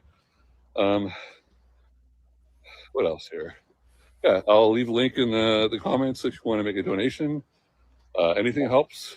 I had a record day, I think 2 days ago. I had a little post go kind of viral, so it was nice. All right. And I had a donation yesterday also. So making 3 days in a row. You want to do $5, $10, $25. The legal limit is 1,000, so no more than $1,000. That would qualify me right there. Can you give more than once? Can I do 1,000 today, let's say, and then 1,000 tomorrow? No, that would be illegal. Very Thank you, though. Appreciate it. Yeah, no problem. See, follow Joe. What's the actual site? Let's bring that back up again. What's the actual? It should be in the comments. There's a link to like a direct link through Stripe and through PayPal. I'm gonna share it right now. People see it. They could support you, and so you see that, Joe? So Walk and Talk Live with Joe. So definitely check out his show. I know I sound out of breath there. It's because I am. Yeah, I usually run and then go right on that live. So when I'm on the phone doing my daily walks, I have to walk at about half the speed because I get out of breath too. So yeah, absolutely. All right, folks, let's see. We do got a couple of the news things here I'd like to get to. I know that we have an issue with the DHS and the TSA going on. And, at the major airports, there's lines out the door. I ran into the director of the Daytona Beach International Airport, which for folks who don't know, it's it's got about 4 or 5 airlines. So it's kind of like a regional airline. And she said they've had no problem. In fact, people are pitching in to buy lunches for the TSA workers as they're not getting paid, and they have some sort of donation page there. Actually, I should find it and put it in the notes so people can help out. But what's the deal, man? Where does this stand? How come the Democrats just don't vote straight up and down for the TSA and leave the DHS part for another day and just get people back to flying as we are accustomed to? Mike, what's going on? They can't. The TSA is part of the Department of Homeland Security. It's all in one. They have to fund it. They can't just take a tranche and go like, we're going to fund the TSA and. Nope, they can't. Here's the thing. The Big Beautiful Bill 2025 specifically directed funding and accumulated funding for ICE, which was separate of any other department by law. So when Congress gave them that money, that they're fully funded, and they've been fully funded until 2027 as a result of that. So when they shut down DHS, even though ICE is under the DHS, you can't shut them down. They were specifically awarded money by Congress last year. TSA is not. They were part of the general funding of DHS. So they're not getting the specific funds. When they shut down DHS, they shut down TSA. And Democrats want to get an advantage. They need an advantage for the 2026 midterm elections. So this is their gambit, because they're trying to continue to use ICE and mass deportations that 77 million Americans voted for, that 53% of Americans are still happy and want to continue. They are against it because they want to have open borders. They want illegal aliens as a burden on the American people and give them a path to citizenship and voting rights so that Democrats can maintain power with a second-class slave class. Okay, Joe, is this a good way for Democrats to go about it? Are they going to be pinned with this as we get closer to the elections, or by the time the elections come in November, folks are going to forget that it's basically the Democrats not funding the DHS, therefore TSA? I'll say this as a libertarian. I'm happy when government agencies don't get funded and when they go down. So this I don't say this often, but thank you, Democrats, for shutting down DHS, and they should have just shut down TSA. Hopefully, and I don't mean to say these people should lose their jobs tomorrow or anything. What I would like to see if I were president or in Congress or whatever is I would like to see the TSA go away, but it should be something like for example, like if you go flying, which I'm going to be doing it in a couple months here. I'm going to be going to Grand Rapids, Michigan. Nice.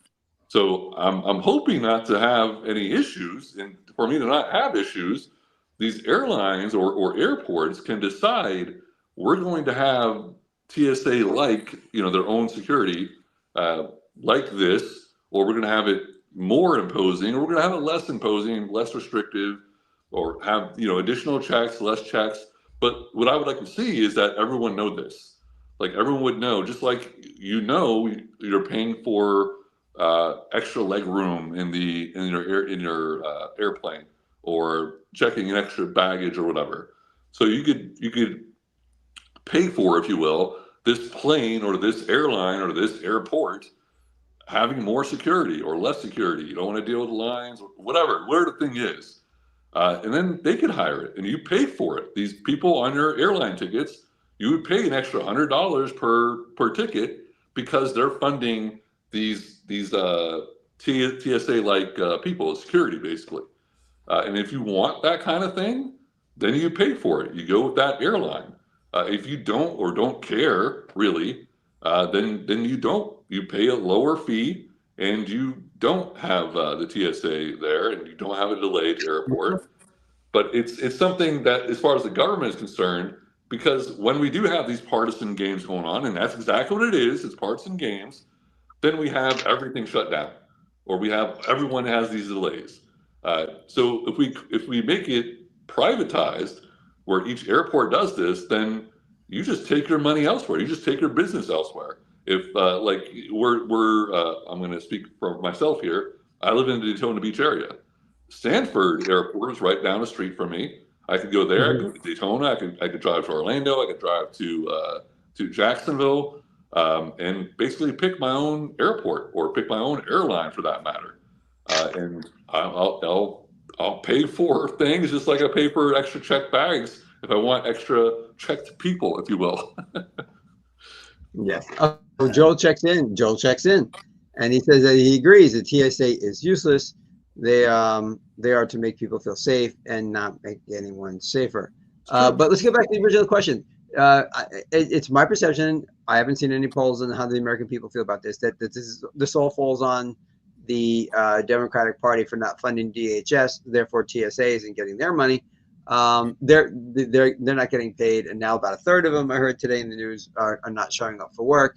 Much more a regional airline like Islip MacArthur in New York, Sanford, Daytona Beach over here, like the director said when I ran into her today, they're not going to be affected as much because they just simply don't have as much volume. But just get back to the original question there, Joe. will this have any repercussions come November for Democrats? No, because Yeah. usually when people complain about airlines, there's a lot to complain about. I mean, I was complaining before this even happened.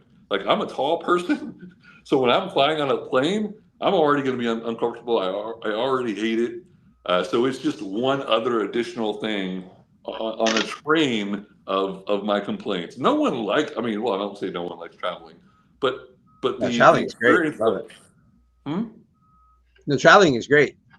Well, the fun part is like when you're actually on the ground and you're getting that pizza on New York, Wall Street or whatever. That's the fun part. The actual being in the plane, I don't think anyone says, "Oh, the plane ride was so fun." I don't think I've ever heard anyone say that before. Yes. So, I have. Really? I travel a lot. I have traveled a lot, especially after you've had bad flights, like Aeroflot, which is the Russian Oh, you run that? services. Yeah, they're horrible. You're Wow. lucky to. There's a reason why people clap on a plane when it lands safely, because there's a lot of services, a lot of airlines that don't, because they don't have enough fuel, and Aeroflot is known for that. So, and there's a lot of things, but let me address something that you mentioned, Joe. One, there's a national security aspect of this. So now, at this point in the world we are in the 1970s, you'd be right. We don't need a TSA. We don't need to have that aspect. That's true. Then came 9/11. The world changed. Then came the shoe bomber. The world changed. The world is not that world anymore. We do now need this for national security to protect people. Could that be done on a private basis? Probably. Would the American people trust it as much as the government? No. That's why the TSA exists, to give the assurance that a government agency, which has the authority of the United States government and gives the assurance or the implied assurance of having safety, a greater amount of safety, a greater amount of protection. That's why the TSA exists, which independent airports cannot do. Now, if we want to transition from the government to a private agency, that could happen, but it has to be universal. It has to be consistent. Otherwise, your terrorist will try to get to a different airport. Your Pennsylvania bombers are going to try and find a different airport, and they'll go to the small little airport because they know they're not going to get the same kind of quality and degree of check as they're going to get in New York City. And to be fair, you also can't let it be pick and choose, because there's a lot of places that people can't go to. I understand in a popular state like Florida, New York, California, Illinois, yeah, we have a couple of major and a lot of minor airports people get to choose from. You're in Kansas, Iowa, Missouri. You don't got those options. There aren't a bunch of choices there. And so you don't get the same kind of services or the same type of selections. But the biggest thing is, even if we want to change, it cannot happen. It's not a flip of a switch. The Democrats have done a flip of the switch. They turned off our national security, of which one of the most obvious and easiest ways to see it are our airports. That is just a symptom of the problem, which is we have impeded and detrimentally harmed our national security, because a bunch of politicians are playing partisan math to try and win an election. And that is the worst reason. And I think as this goes forward, more people, just like in last year in 2025, when they shut down on the Schumer shutdown, the longer it went on, the more people came to realize the negative connotation of this and the fact that this was something the Democrats did. And once again, there are negative complications and consequences to it, and it's coming from Democrats only. This is absolutely partisan politics that is harming the people. But you want to say, oh, we want to make it private, fantastic. There's a process. It's not a flip of a switch. Well, we'll see in November if this had a lasting effect, or if the public's minds are more short-term than that. Because as Joe said it earlier on, typically speaking, midterms go to the party on the outs. And if the Republicans do better than normal, this might be one of the reasons when all of us get together to discuss what happened. It could be this. We'll see. I mean, so much can happen in politics between now and November. Like a libertarian might rise up and win the whole thing or something like that. Yes. Right, Mike? We'll see. Hey, There's one libertarian who might rise up, and now he's not a libertarian. I heard that. I heard Larry is joined the Republican Party, huh? Yes, he did. Larry Sharp But he's is still he running. has his libertarian card and his Republican card and his We the People card. Yes, he's running on all of those. It's just a matter of, again, there's not partisan. There's political math involved in every election.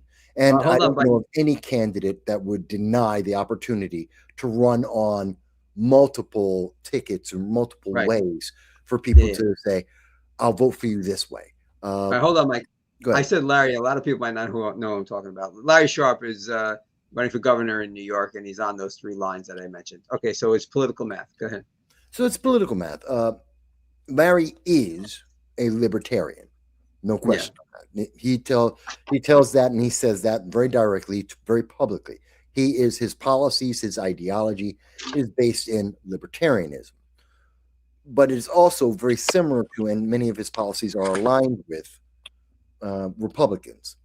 And he took the opportunity to try and run on the Republican line to force a primary, because the problem is our system is built up for a bias to Democrats and Republicans, which I think is bad. We shouldn't have that bias, or at least not as heavy as it is at the very least. And even within Democrat and Republican, it is heavily, extremely weighted towards establishment Democrat, establishment Republican. That's where all the news media go. That's who they promote. That's where we see most of the attention and most of the money going to, which is unfair and a disadvantage to voters. So Larry decided to cut down that disadvantage. He joined the Republican Party. He does have some things that Republicans do agree with and do support. He's running against Blakeman, who's in my opinion, and empirically is a horrendous candidate. He doesn't even have a policy. There is no known policy that Bruce Blakeman is running on. That's just a fact. It's not an opinion. It's fact. He has no positions, which makes him unqualified in my mind. And so Larry's trying to even the playing field. Right, by getting all those. So you got more news from upstate, from New York, and that's the very wonderful AOC, and she's been in the news lately. And we started the show tonight talking about a local issue here, toilet to tap in Florida. Let's finish the show. Oh, you got something to say, Joe? I gotta go. I'm past my time. Oh, okay. Oh, all right. Oh, wow. You got that other meeting coming up? What time is it? Holy smokes! It's 8:46. Okay. Oh, okay. I thought we still had some time before you had to go. All right. Yeah. All right. Well, thanks for stopping by. Yep. Thank you very much. See you guys. Bye-bye. Okay. I'll see you soon. Okay. Bye. All right. So what's going on with AOC? AOC is a ketamine queen. That's my new name for her. She is the ketamine queen of Congress. By the way, for people who don't know, ketamine is a horse tranquilizer. Yeah, here you go. It is a. I got it right here. Oh, there you go. Ketamine is a medication used as a general anesthetic and treatment for certain mental health conditions. And that comes from Northwest Medicine, which is a part of Northwest University. Yeah, there is some experimentation with that. It is a sedative for horses and animals, big animals, horses, bovines, so forth. It is meant to be used and is primarily and almost exclusively used for animal husbandry, veterinary of big animals. And AOC uses ketamine along with a lot of other people to get high. That is a fact. That isn't in dispute.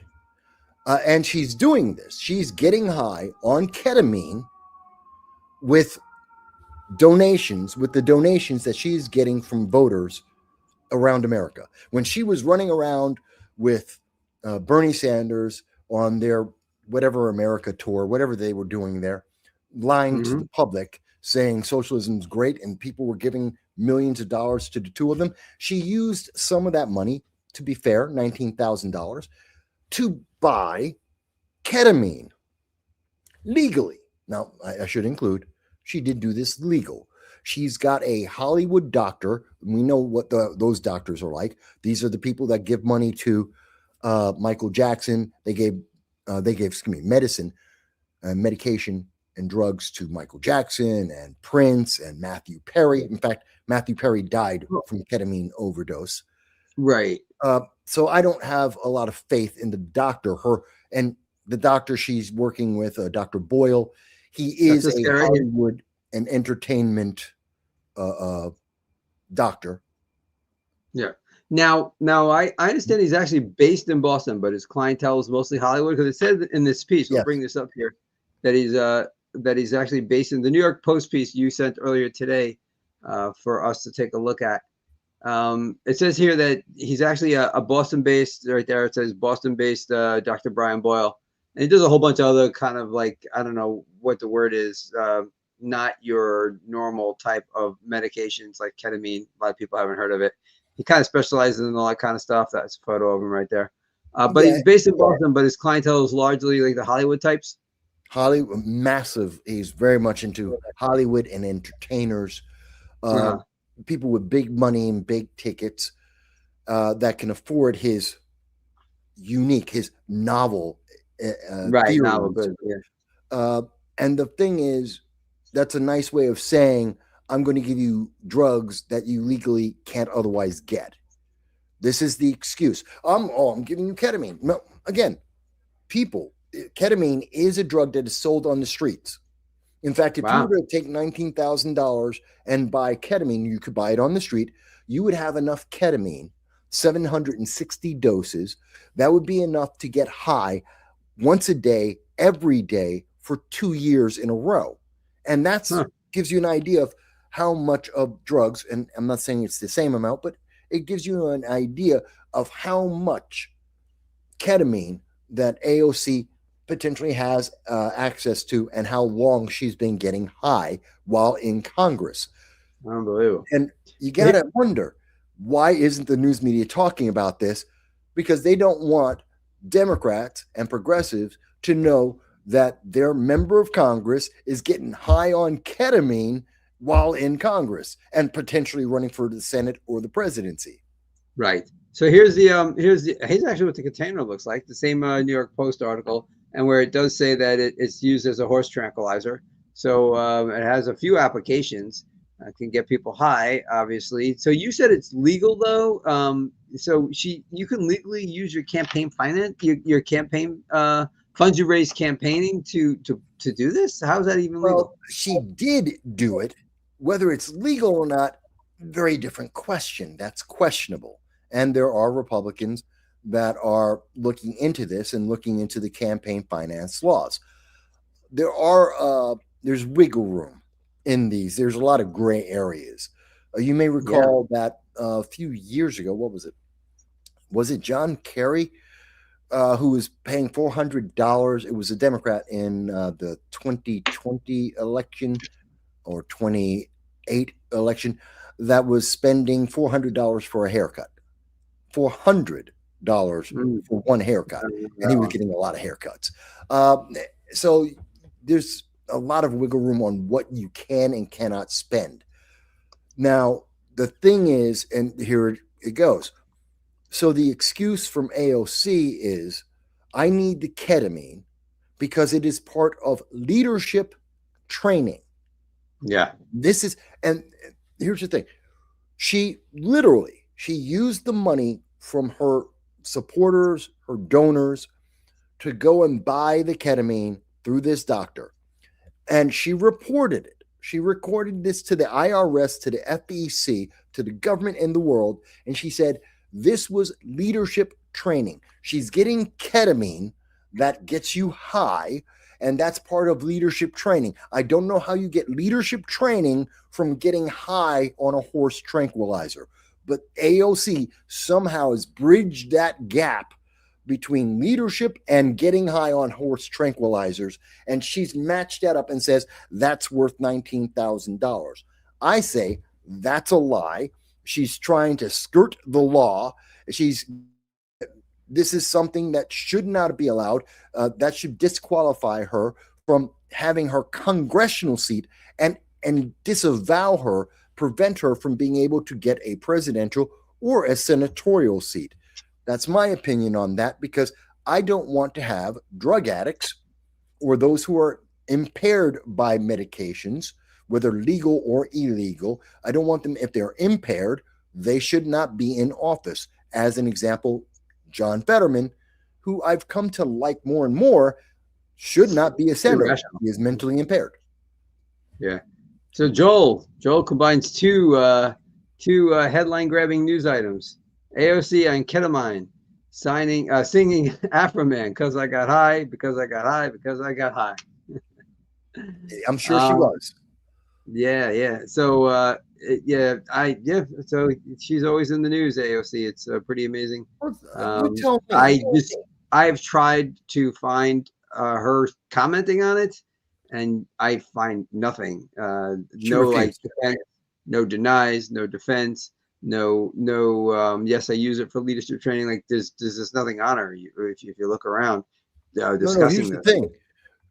She was asked, the news organization that broke this story, that looked into and were going through her filings, her federal filings for her campaign, was the New York Post. They did give her and her doctor the opportunity to make a comment. They declined to make any comment. They're not denying this. They cannot sue me. If they would love to sue me or the New York Post for saying this is a lie. The fact is, they won't comment because it is true that she, under leadership training, is taking ketamine given by Dr. Boyle. That is a fact. How much, how long, we don't know. They won't go into details. That's her medical records. She has to volunteer that.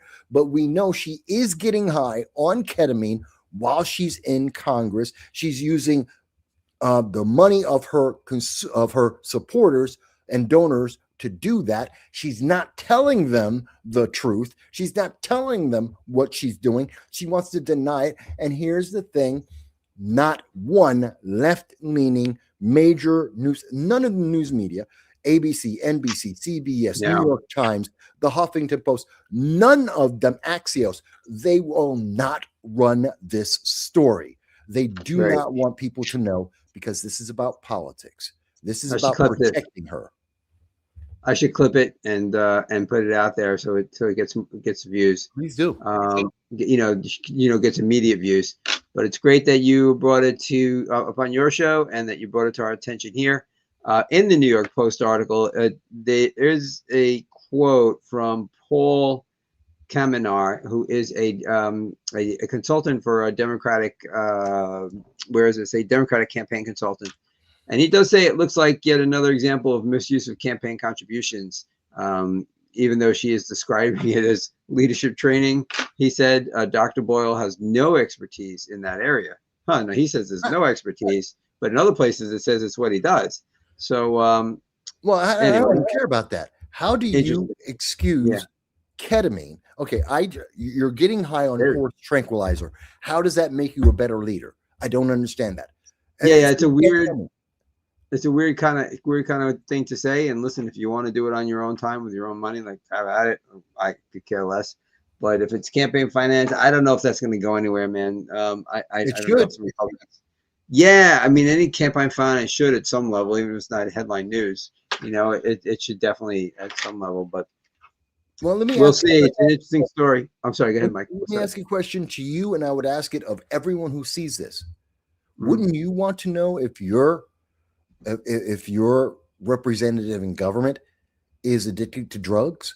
By the way, if they are, and this is possibly an addiction. This is, even if they're temporarily on high-end serious drugs, wouldn't you want to know that? Because that makes them a security risk. Ketamine is very addictive. It killed Matthew Perry and many other people around this country. There's a reason why it's not normally okay to use for human consumption. And maybe blackmail that's one reason why it would be a problem, letting people know. Maybe there's other things attached to what she does when she's high, whether she knows it or not, which could compromise her, could cause her to be a security leak or to be at the beck and call of any corporation around the world. There are certain serious problems that go with this. Why wouldn't she? And most of all, why wouldn't she tell her supporters, yeah, by the way, I took $20,000 of your money so I could get high? Yeah, I wonder why she wouldn't say that. Leadership training. Yeah, to answer your question, no, of course, I wouldn't want any of my representatives. So just if any of my representatives are watching, you're hearing it straight from me, to be on drugs. I mean, it's the same thing as like alcohol. You know, you're just not. If you're an alcoholic, you're not going to do your job as well. If you're, let me say, not on drugs, addicted to drugs, you can do all the drugs you want. I could care less, as long as you can function at your job. It's fine by me.